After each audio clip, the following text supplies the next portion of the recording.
Morning Marketing Podcast is brought to you by Esther of IPA Group, bringing premier online promotion to your business. And Melanie of Stomp Social Media Training, who empowers business owners to manage social media and marketing for themselves. And welcome back to another episode of the Monday Morning Marketing Podcast. Today we're talking about how to avoid digital rabbit holes. We all go down them, let's be honest. We say, 5 minutes on this platform, and before you realise it, it's 2 hours later and your tummy is rumbling. Not just me then. No, it frequently happened to me as well. In complete fairness, it would happen but especially content creation. When I was doing content creation, and especially when I was learning and mastering Canva, I disappeared down a horrible rabbit hole for hours potentially.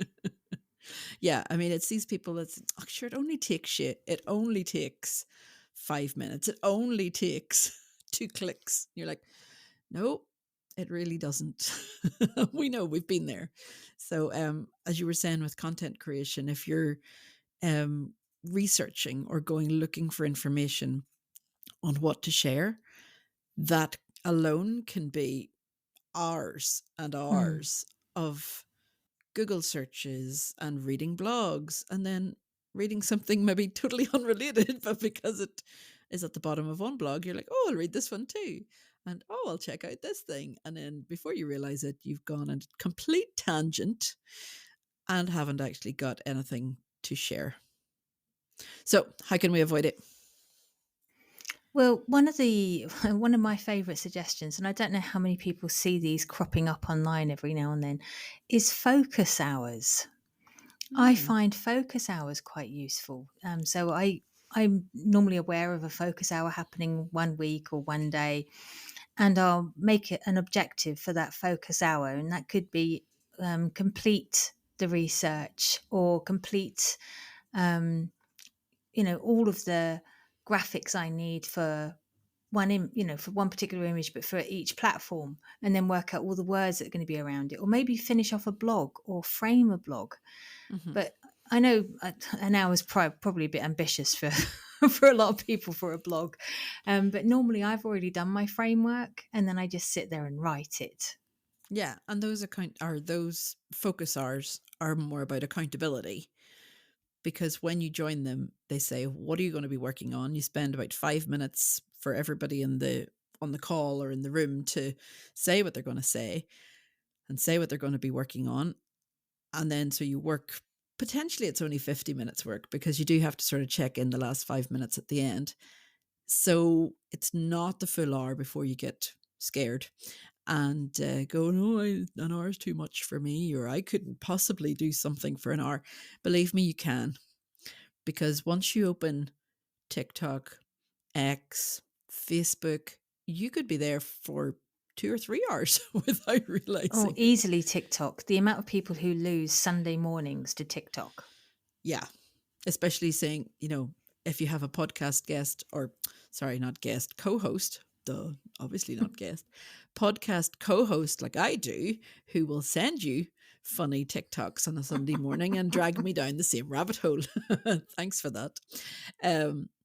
But you do have to be very careful, because you can just, it's the age-old thing of, I don't have time for this, that, and the other.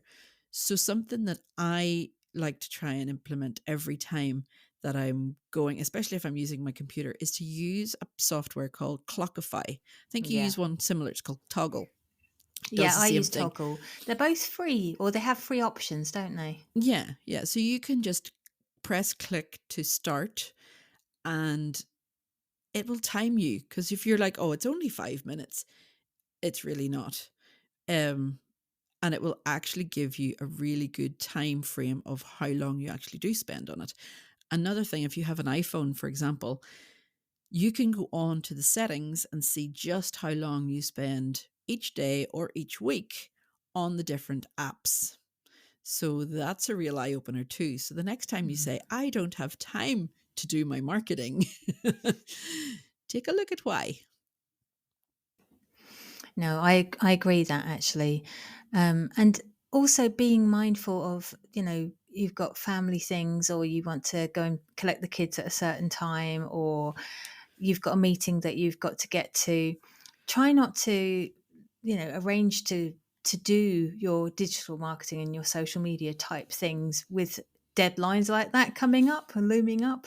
Try and schedule ahead. But I suppose at the end of the day, the only reason why us marketers are in this particular sphere of business is because we really enjoy how things are changing up, and frequent updates and latest news. Mm-hmm. And so trying not to click on that new shiny notification is one thing to avoid. So how do Yeah. we do that? Remove notifications, even if it's for an hour. And there are Yes. tools and apps and extensions that can teach you that as well. Yes, and that's one thing that a lot of people, when I say, turn off notifications, they're like, "Oh, but what if somebody needs me?" The notification will still be there if you click into the app. It just won't be disturbing you while you're focusing on your task at hand. If you need to break it down into smaller chunks, though, you could go on. There's a website, free website called the Pomodoro, and it's a little timer, and just click it. I think it gives you 20-25 minutes at the most each time you click it, and then just a little timer goes off at the end of it, so you don't even have to set up timers on your phone, on your anywhere around your office or your house. Just go on to Pomodoro. I think it's the Pomodoro technique, it's called. um and And it that's gives you a P, isn't little, it? yeah, Pomodoro, yeah. Pomodoro, yeah. So it's like a little tomato symbol at the top, I think. But Interesting. yeah, it because I think that's what tomato is in Italian. It's pomodoro. Anyway, learn something new every day. There are also extensions, and I was talking to Melanie about this the other day, and I need to get in touch with our good friend Amanda Webb to get the full name of this extension that you can add to your Chrome or your desktop, when you're on Chrome or Safari or things like that, and it blocks social media after 10 minutes. So you can be on it for 10 minutes and then it will lock you out for the rest of the hour. So that way, then you can't go down a rabbit hole. Now, That I is, promise I'll, isn't it? isn't it? But it's one of those things. Now, I don't recommend using it if you're going to be going in and scheduling using that tool, but turn it off for those times. But make sure you turn it back on, because scrolling down through the cat videos and the baby photos and the family updates and the can really take away all your time. And if Mm. you think that you're only using social media for getting ideas from what other people are posting and seeing what the competition is doing, you're not. It's a good place to start to focus and see, okay, what am I actually watching? How long am I spending? And where can I cut back? You could also tell your accountability buddy. Yes. And, if you've got somebody who you're reporting to, because it's going to all this trouble of setting up all these tools and apps and timers and everything else. But if somebody says, so exactly how much time did you spend on social this week? Um That could be quite mortifying, actually. It could be, but if you say, "Oh, only 2 hours," they're like, no, maybe 2 hours a day, but definitely not just 2 hours a week. Because I don't know about you, but I use it for going to sleep as well. That's when I mindlessly just scroll through things on TikTok or Instagram and everywhere basically, and just scroll until my eyes just go, "Can you stop now?" Mm, that Turn sounds it off and vaguely go to familiar. sleep. I'm not admitting anything. Yeah, you didn't hear it here first.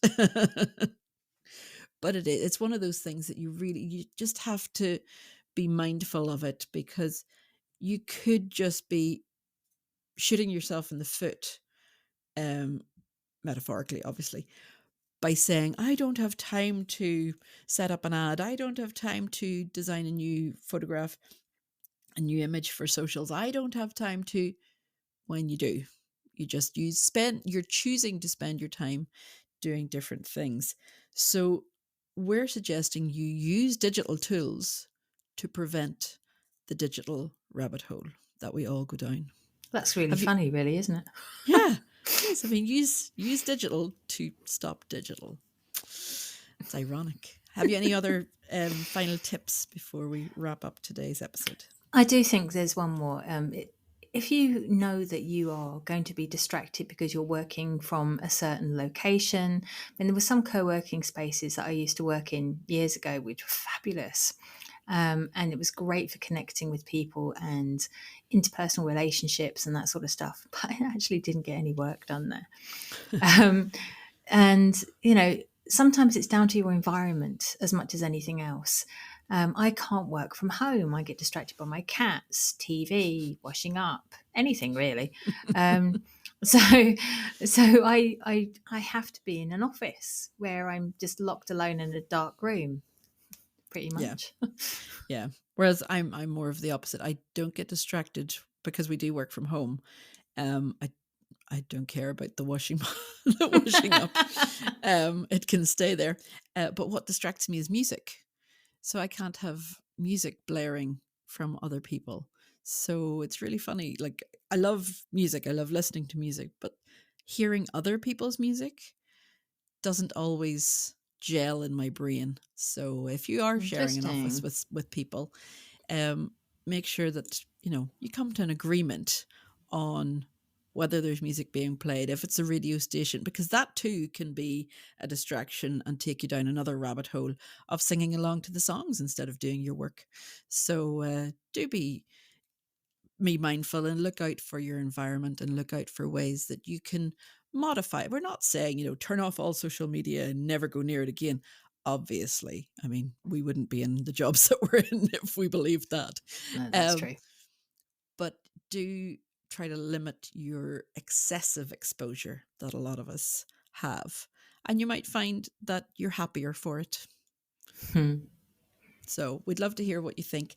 And if you've taken up any of these recommendations, I will find out what that is extension's called, and I will put it into the show notes for you guys. And we'll be back next week with more Monday Morning Marketing. Until then, bye-bye. Bye, guys.